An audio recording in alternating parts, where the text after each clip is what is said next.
What's up, everybody, and welcome back to the channel. I'm holding an afternoon cup of coffee because this video is going to be all over the place. We're gonna go over this book, Goodbye Things by Fumio Sasaki, and talk about some of the things that I've picked up on how this relates to photography. This book is about minimalism, and we'll get more on that in just a minute. So in the spirit of minimalism, let me tell you about a few things I've recently picked up. This is a Pentax 645 into autofocus 645 film camera with this incredibly loud shutter.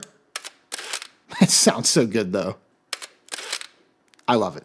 I'll be covering this camera in an upcoming video, so just make sure you're subscribed and follow along. I also recently got my hands on a Fuji GFX 100 RF. Fujifilm reached out and they asked to send me this camera, so I've got it on loan from them to give it a try. This is a medium format point and shoot. It's very light. We'll talk about this camera in the future as well. I'm really unsure about this whole thing here, but we'll cover that in another video. So, got the Fuji, got the Pentax.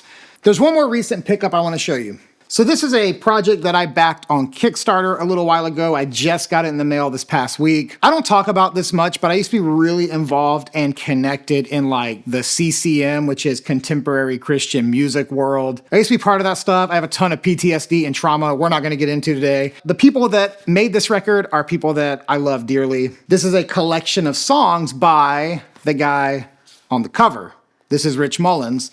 But the people that made the record are several artists from Nashville. You see, Rich died in the late 90s in a car accident. But at one time, Rich was the best-selling contemporary Christian music artist. And something that's always inspired me about Rich's story is that even though he was the best-selling contemporary Christian music artist of the late 90s, he formed a board that received all of the money that was due him. He said, I don't want to know anything about the amount of money that comes in here. Just pay me the average American salary and then give the rest away. So Rich took the average American salary of the late 90s and he lived on the Navajo Nation where he taught children music. He had this bandmate named Mitch who lived there with him on the Navajo Nation, who also taught kids music. And about 15 years ago, Mitch and I were having dinner together and just hearing stories all about Rich and his life. I never got to meet Rich. He died when I was a teenager, but I have always valued Rich Mullins, the man.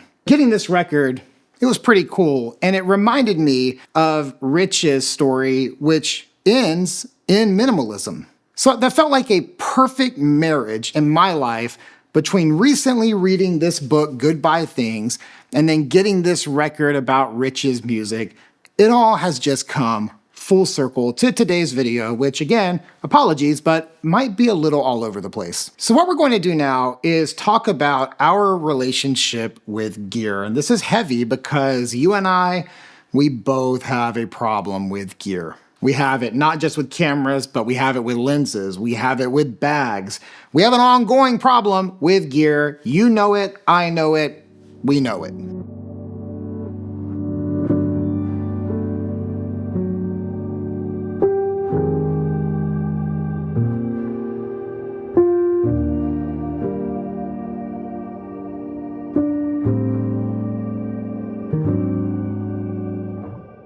The first thing that really impacted me, and I think will impact you too, is the idea that owning less gives you more freedom. Like when I think about all of my gear, I really can do a lot of things. I actually made a quick list of all I can do with the cameras and kit that I have. I have a 35mm point and shoot. I have a 35mm film camera. I have a full frame, which is the equivalent of a 35mm digital camera. I also have a full frame monochrome camera. I've got a 645 film camera, I've got a medium format digital camera, and then I have this other medium format digital camera right now. I have a 6x6 twin reflex camera, I've got a 6x6 multi-back Hasselblad kit, I've got a 6.7 Mamiya. I've got so many cameras I can really do literally anything with, and I didn't even cover the lens selection that I have. And yet somehow I still end up with choice paralysis. Like I feel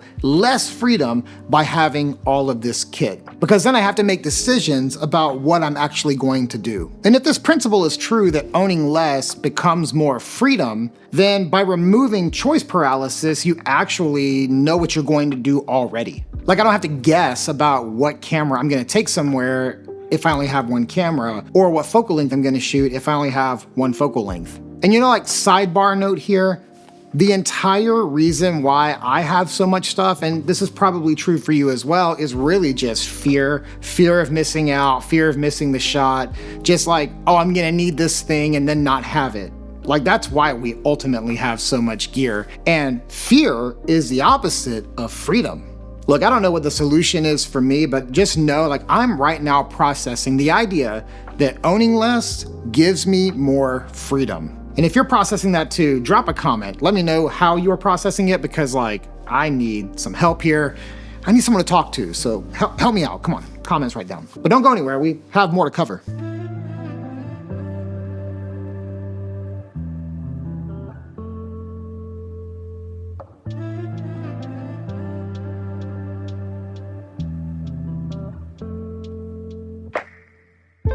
Happiness has zero connection to accumulation. Having more and more and more does not make us happy. I think that's common sense for many of us, especially anyone like over 40 that has heard and lived the principle that money can't buy happiness, stuff does not bring you happiness.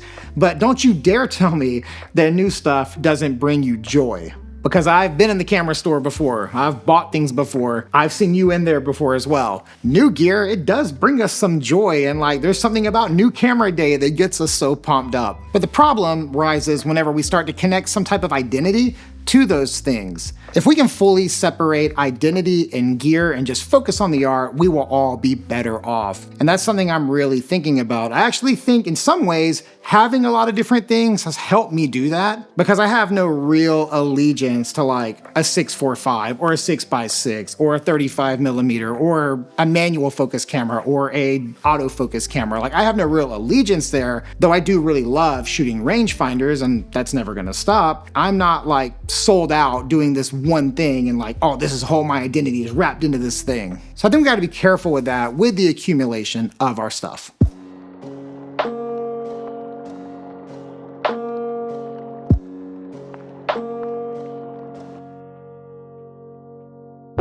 This next principle has been really sitting heavily on me lately, and that is that minimalism is clarity. Like today, I can tell you that I shoot 35mm as my main focal length. That is my focal length. I'm very clear about that. I can also tell you today that rangefinders are my preferred way to shoot. Like, even though I use other cameras, rangefinders are how I enjoy shooting. So I don't know your story, I don't know your preferences, I don't know like what you love to work with, how you love to shoot. I don't know any of that about you, but you should know that about you. I'm pretty sure I've mentioned this before, but just in case, one quick and easy way to find out like what gear resonates with you the most is to simply hop on your Lightroom or Capture One library or whatever you use and try to sort by the metadata and see what you've got the most of. And maybe not even the most like in terms of quantity, but look at your favorite photos and see if there's like a commonality between them all. Like, were they all made at 50? Were they all made at 28? Were they all made on a Sony? Were they all made on a Canon? Like, whatever that looks like, if you were to dive into the metadata, you might learn something about yourself. So I'm really loving the idea that minimalism brings clarity,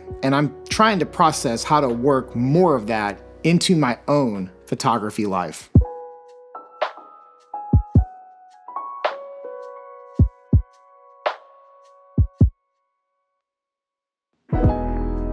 Okay, as promised, this video is all over the place. I'm gonna side tangent for just a minute.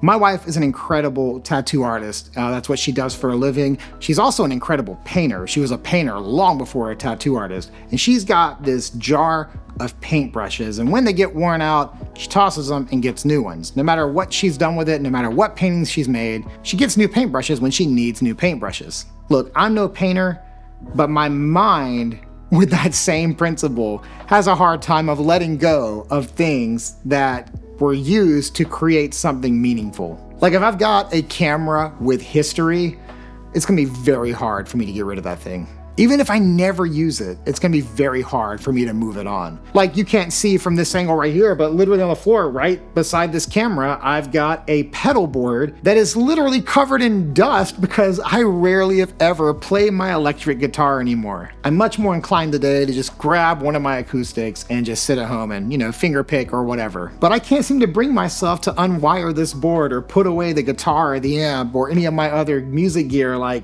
it's got a story, it's got history. I don't know about you, but cameras do that to me also. But this next principle says that we don't need things to hold meaning. That all the things like I just described, the memories with my music gear, it's all just internal things. That the physical things don't actually really matter to the meaning. I'm wrestling with this one so hard because I have a lot of gear I'm not really using, but it has significance to me. But for that reason, I can't seem to get rid of it or let go of it. So you know what I do instead?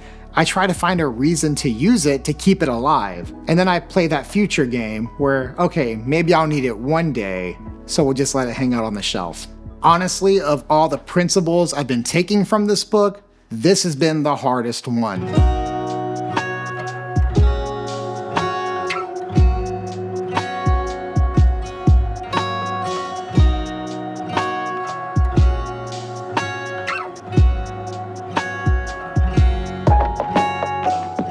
So the last thing that really hit from this book was the idea that things are often connected to insecurity. You remember a few minutes ago I was talking about like happiness connected with things? Well, this is like a deeper level of that because the idea from this book is that insecurity makes you want things as well. The most common negative comment I get on YouTube or Instagram, like it's always the same type of comment. It's a criticism of the value of the cameras that I shoot, my Leica cameras or the Hasselblad or whatever. It's a criticism of that camera's abilities against its value compared to cameras that are much cheaper and honestly do more. And I've said multiple times on this video now, I prefer the rangefinder experience as how I like to shoot, but I do honestly get where those comments come from. Because unfortunately, there is like status symbol connected with cameras as they are with watches, as they are even with like clothes. And I mean, everything in life seems like has a status symbol to it. It's funny too, reflecting on my commercial photography days, because I had like Sony GM lenses on the Sony flagship cameras so that I could deliver the best possible work to clients. In my mind, I'm just gonna be super honest with you, I had somehow convinced myself that my clients knew the gear I was using, and so funny to say that. Like that somehow the client knew that I had actually invested a lot into like the most premium lenses, and that's why they should work with me. And I'll never forget meeting another commercial photographer who was way more successful than me that was using like Sigma and Tamron lenses. And it goes to show you like clients don't care. They just want good stuff. And if you're making good stuff, it doesn't really matter what gear you're making it on. But I definitely did associate my own insecurities, which was ultimately not being good enough, with having the best gear. Do you see that relationship? Like, my core belief was, I'm not good enough. That's the insecurity, which led me to spend a lot of money and buy all of this really nice gear to prove I could do the job. And I'm a different photographer today than I was then. Growth, that's the big thing. If you didn't see my last video, go check that out. But I hope you do see how easy it is to consume to satisfy an insecurity. And I hope my transparency on this helps you be transparent on it as well. I feel like I just scratched the surface on this. I'm actually gonna link it below so you can pick it up as well. There's a lot of practical takeaways in here, one of them being that like minimizing is a skill. Like, I thought that was a really neat thought, because as I even process all this with you today, all this stuff sounds really hard to do. Like to downsize, to get rid of gear, to think just minimal, it sounds really hard. So it is a skill that must be developed. I appreciate thoughts and practical things like that. So if you want to check out this book, I've got a link to it right below, but also you could just go get it from your local library. See what I did there? Stopped you from buying something. Libraries. All right, as I said, this video is a little bit all over the place, but, you know, gotta have these occasionally, these heart-to-hearts, you know, where we can sit down across the table from each other and just talk. So I invite you to say something. Comments are right below. I'm really excited about next week's video. I'm gonna be taking that Pentax 645 out and putting it to the test. And we're gonna find out if digital medium format is actually medium format. I don't think it is, but let's prove it to ourselves using a 645. So stay tuned, be sure to sub. We'll see you guys next week.